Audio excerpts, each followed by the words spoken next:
Olá, a gente vai apresentar agora um trabalho de Ciência, Tecnologia e Sociedade e o nosso tema é a queda do pavilhão da Gameleira. Esse acidente aconteceu em 4 de fevereiro de 1971, na capital de Minas Gerais, Belo Horizonte. Bom, essa obra foi encomendada pelo governador Israel Pinheiro. Quem projetou a obra, o arquiteto responsável, era Oscar Niemeyer, e o engenheiro responsável por acompanhar o projeto era Joaquim Cardoso. 69 operários morreram, mais de 100 ficaram feridos ou mutilados. O julgamento definiu em primeira instância que o responsável pelo desabamento do pavilhão foi o engenheiro Joaquim Cardoso. No entanto, após a perícia realizada no local, o laudo constatou que a razão do desabamento do pavilhão da Gameleira não foi causada por falha no projeto, mas sim por falha na execução da obra, devido a uma ordem do então governador do estado de Minas Gerais. Com licença, vai vir. O pedreiro Odilon Herédia já tinha passado por poucas e boas. Já vi muita coisa acontecer aqui no nosso mundo, nego. Você tá doido. É? Iam matar o outro assim de cara, assim, ó. Mas nada se compara a escapar da morte por causa de um cigarro. Um colega pediu e ele saiu da obra para buscar. Ô, Dilon, para aí. Quando eu parei, que falou, me dá, que era um cigarro, o pé caiu. Aí ele morreu. E eu me salvei. Durante a notícia, podemos sentir o peso da tragédia com frases como: muitos sepultados por 10 toneladas de ferro e concreto armado. Isso é um impacto gigante se nós imaginarmos o tamanho da construção. A reportagem trazia ainda um depoimento de Joaquim Cardoso, em que ele dizia estar tranquilo com o seu trabalho feito, pois tudo que ele entregou estava rigorosamente dentro da técnica. Funcionários na época relataram estar lidos. No entanto, os responsáveis pelo pavilhão da Gameleira, uma obra do então governador de Minas Gerais, Anísio Teixeira, ignoraram os avisos. Estamos aqui com o engenheiro civil Carlos Eduardo, que vai nos contar um pouco sobre o acidente da Gameleira. Então, senhor Carlos, o que consistia a Gameleira? Gameleira foi um projeto de 1971, era um parque de exposições de produtos industrializados do governo de Minas Gerais, né? Era um pavilhão de exposição inteiramente em concreto aparente. E o que foi esse acidente do pavilhão da Gameleira? Esse acidente é considerado, até hoje, né, o maior acidente da construção civil no país, né? Com 69 mortes e mais de 50 operários mutilados, né? Foi um evento trágico que ocorreu em fevereiro de 71. E esse evento mudou muito daquilo que a gente entendia por engenharia na época, né? Teve vários avanços aí que aconteceram durante um tempo, usando como exemplo esse acidente. E o que era a estrutura do pavilhão? O pavilhão era uma estrutura vamos falar assim, na época, né, muito arrojada, porque tinha um aspecto colossal, né?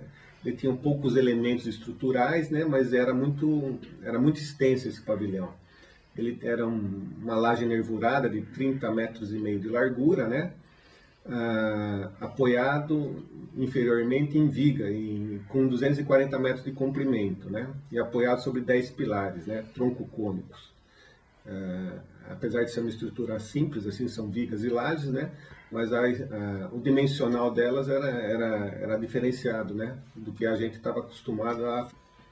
E como ocorreu o acidente?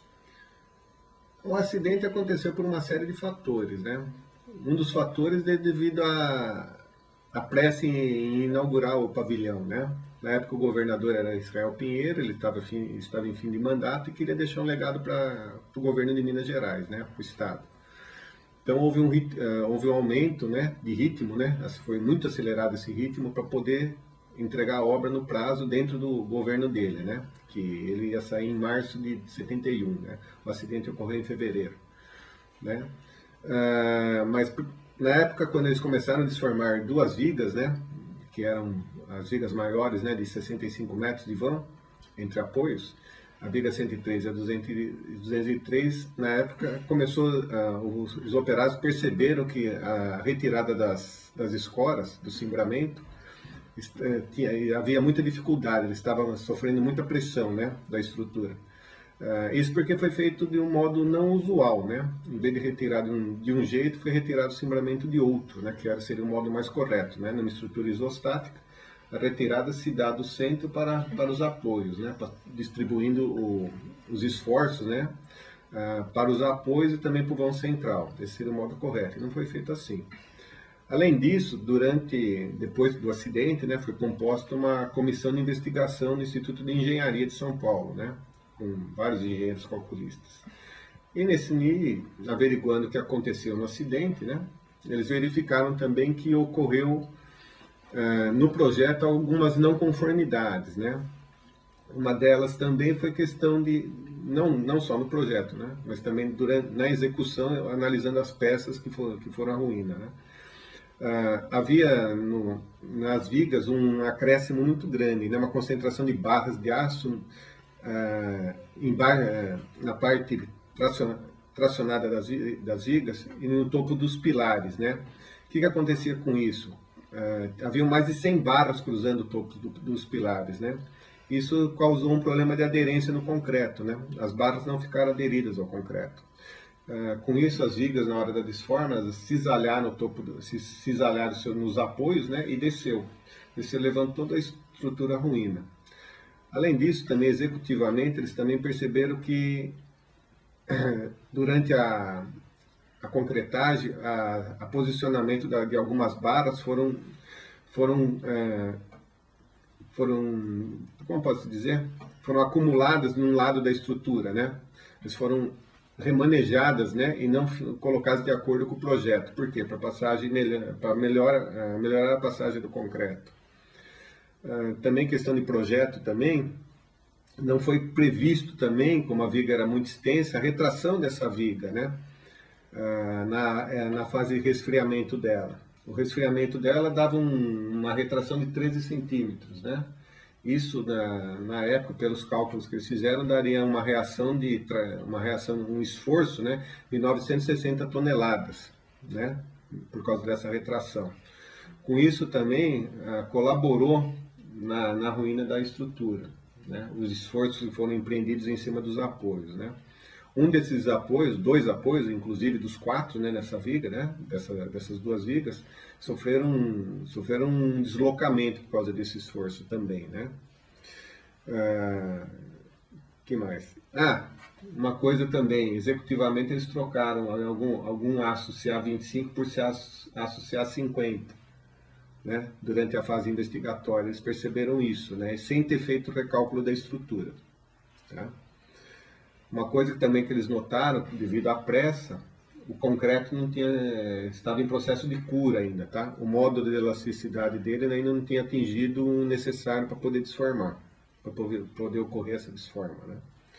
Então, na verdade, quando ocorre um acidente na área de engenharia, é uma somatória de fatores, né? Ou executivamente, um problema de projeto, às vezes nem o problema de projeto não é nem questão de cálculo, mas um detalhamento da armação ou da estrutura, né, em si, né, para transmitir melhor os esforços para os apoios ou para transmissão em algum outro vigamento, né, uma transferência de esforços, né. Então são vários fatores, né, normalmente não acontece a ruína por um único fator, é muito raro. E o que mudou após esse acidente? No acidente, na verdade, alertou a Engenharia Nacional, né, no caso de verificarem as normas, né, verificar se melhorar as previsões contidas na normativa. No caso era NB1 antigamente, hoje é NBR 6118, né, que trata do mesmo assunto, que é o cálculo de estrutura de concreto. Né. Naquele tempo também a estrutura nossa de concreto era baseada em resistência, né? Hoje a visão é diferenciada, é a visão de que a estrutura tem que ter durabilidade, né? Basicamente é isso, né? Mas melhorou para a engenharia, infelizmente o acidente trouxe uma melhoria, né? Infelizmente teve a perda de vidas, mas teve uma melhoria que começaram a ser readequados, né, os parâmetros, né, das normas, questão até de próprio descimbramento de uma estrutura, né? Foi colocando mais itens dentro da norma para ter uma sequência melhor de execução, né? Execução e cálculo, né? Então tá bom, seu Carlos. Muito obrigado por responder nossas dúvidas. E é isso.